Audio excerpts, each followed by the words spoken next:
point is, ladies and gentlemen, that greed, for lack of a better word, is good. But guts, right now, will make you rich. Our culture does align with that in a lot of ways. You are not enough. You are what you produce. Over the money! Looks like the old goat is finally going to invest some big money with us. What do you get out of this? What's the big kick? Maybe a lot of money. Greed is right.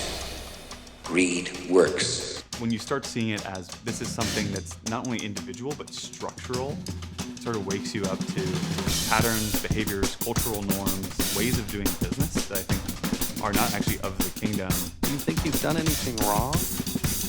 On the advice of counsel, I invoke my Fifth Amendment privilege. You know, we can put Jesus on something, we can quote a Bible verse, but then if we act in a certain way, we're actually partnering with Mammon and not with Jesus. God help me, I do love money. Businessman, I love money, I love power. Right now, I am God! Greed clarifies, cuts through, and captures the essence of the evolutionary spirit. But in too many instances, they parked their moral compass at the door.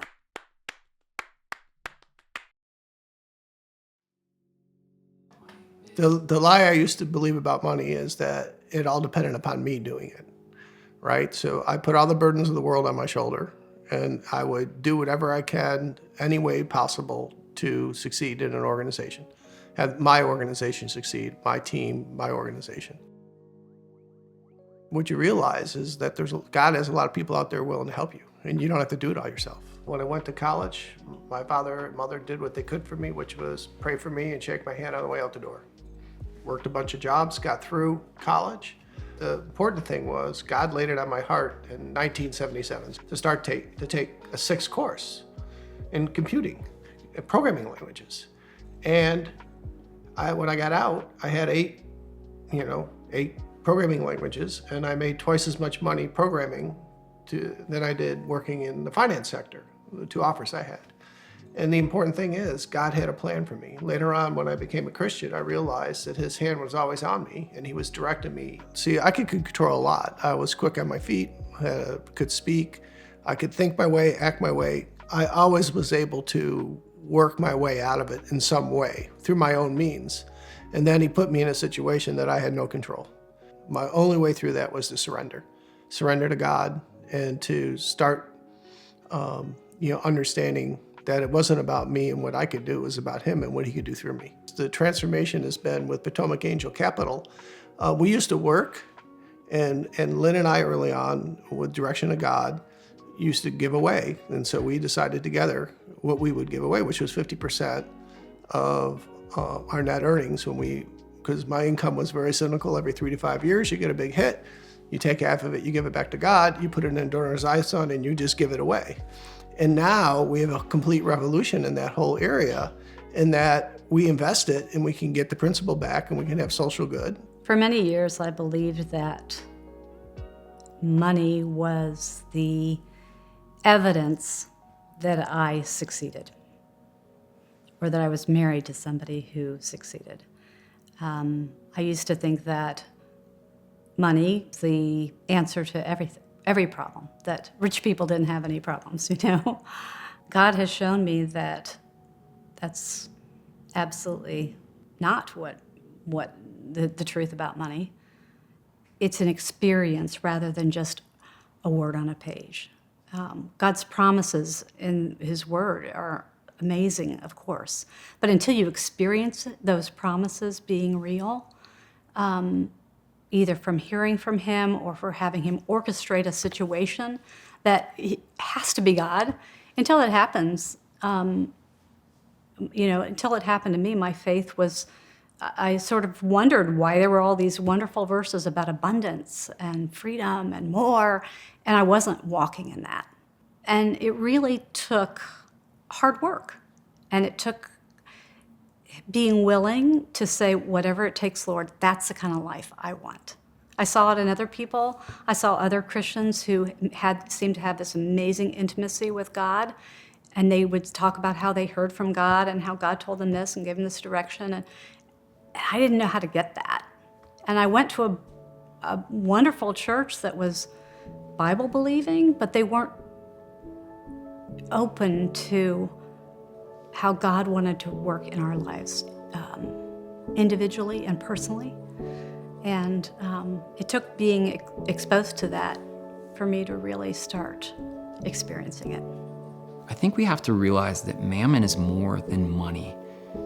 It's a spiritual force that fights for our allegiance on a daily basis. It's the very power that motivates our greed, our envy, and our ever-increasing desire for more. You know, I think it's this power that fills our hearts. It creates a relationship with money that becomes about our control and our comfort and the continual collecting and consuming. And we think we have this power over money, but too often it's controlling us.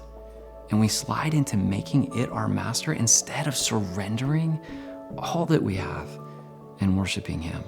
I spent a couple years working in the consulting business at a local government contractor. Good experience, but working for the government, there's a lot of red tape. There's not a lot of room for creativity.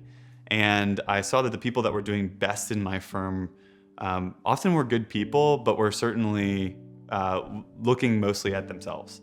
And then after that, I ended up joining a cybersecurity startup here locally that was led by faith-driven entrepreneurs and people who are really focused in that way. And it really opened up, I would say, the mindset to more of a mindset of generosity and blessing people versus looking to extract and grow at all costs.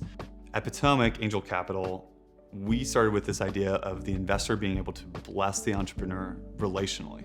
So if early stage entrepreneurs are incredibly vulnerable. And so if we can get an angel investor to walk alongside that entrepreneur and provide not only capital, which they need to grow their business, but mentorship, expertise, connections, networks, things like that are incredibly valuable when the business is as vulnerable as it might be in the early stages, then we not only will see a higher percentage of those businesses being successful, but we'll also be able to kind of give them the person, the entrepreneur, a way to grow into the person that God wants them to be. So the thesis is really investing in mission-driven founders who are pursuing a problem with a redemptive solution and investing in them for relational and social good. And so we've kind of cast a broad net in that we invest not only in believers, but also in non-believers coming from the values of Jesus.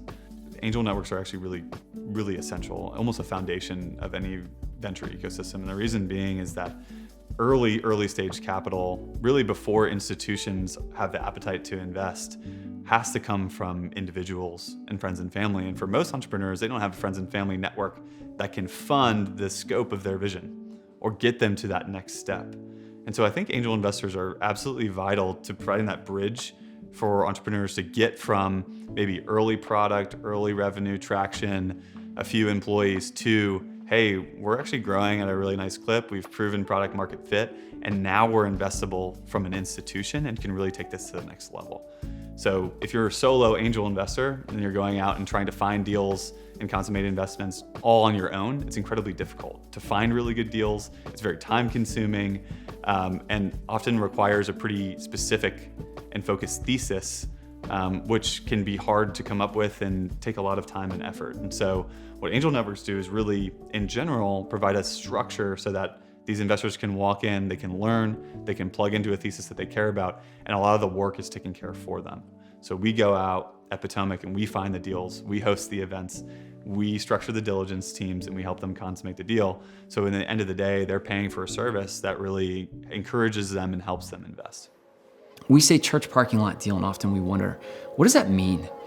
I think we have to see that church parking lot deal is a classic problem in the faith-driven investing space. And oftentimes, it's an agreement that's just gone horribly wrong from the beginning. You know, we're blinded by misaligned expectations and deal terms, and we think, hey, we go to the same church, we share the same faith, so let's do a deal together.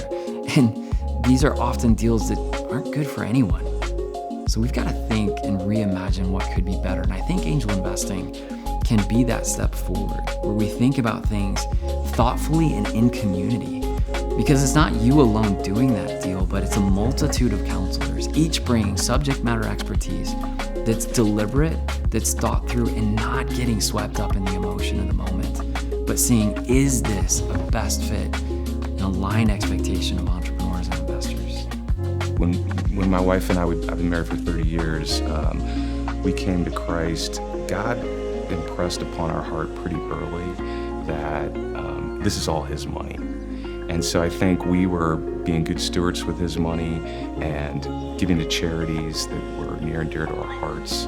But there's another step, and it's just kind of this faith-driven investing, and that tapestry of founders, and not just investing for financial reward, but for kingdom impact also. And it can all come together. I mean, it blew my mind. I mean, Patrick has just helped me really understand all the different nuances. I'm still learning that God can use Christians for investment. It's not just putting in a stock market or putting in a startup for maximum financial return, or it's not just giving to charities. There's all kinds of different scales in between and combinations, and it's just fascinating how God works and can work through that. It's just so creative. But I think also just listening to people that have been angel investors, Christian angel investors longer than I have, that's been fascinating to hear their stories. And I think there's a lot of material that Praxis and other organizations are presenting, but actually seeing those use cases in people's testimonies, and then when a founder presents, having those more seasoned angel investors kind of give their perspective spiritually, financially, just kind of EQ on the CEO, just all those principles kind of really come to life, and you understand them much better. Faith-driven investing to me means I'm co-investing with God and with God's people for God's purposes. I think the angel network problem, the main problem that Potomac Angel Capital solves, is it gives these entrepreneurs an oasis in a desert of money raising, right? And the oasis is these are Christian people who actually care about me as an entrepreneur more sometimes than the opportunity, right? And that creates an oasis, right? That we want to leave every investor that comes in. We endeavor to give them, if we're not going to invest, we endeavor to give them positive impact. Like we all take time to write comments to say the feedback is X, Y, Z. These are the things that I didn't like and why I wouldn't be moving forward. So when we bring entrepreneurs in, they leave us better. I think angel networks are actually a really great place to jump into if you're thinking about starting to make investments. And the reason being is, even if you jump in and you don't make an investment in the first 6, 12, maybe even 18 months of your membership, you're gonna be able to learn from folks who are really intentional and experienced in angel investing. So just getting in a room, seeing deals, listening to how other investors talk about those deals, what they're thinking about, why they like it, why they don't, is just an incredible learning experience. Not only that, but then just seeing a volume of deals. So one of the big pitfalls I see from investors who are trying to get in the game is the first 3 to 5 things they see, they like all of them, or they like most of them, right? Because they're like, oh my God, this is so amazing. It's having this redemptive impact. I like the founder. It seems like it will work. And then they realize down the line, man, if I had known what I had known a couple years ago, I wouldn't have invested in that company, or I would have put more into that other company. So I think just learning in community is one of the biggest values, and that's why it's important for investors or folks who are thinking about investing to join local angel networks, especially if they're a believer and their values aligned. To join a community of folks who are bringing that to the focus, I think is huge, and just forming and shaping how their perspective is going to be and what their investing thesis is going to be moving forward. Results are important, but I think as Christians, how you get to that result is as important, if not more important, than the result. Because how you get there is usually how you're treating people. And if we're salt and light in the world, then how we treat people and how we get there is more important, or as equally important as the results that we get.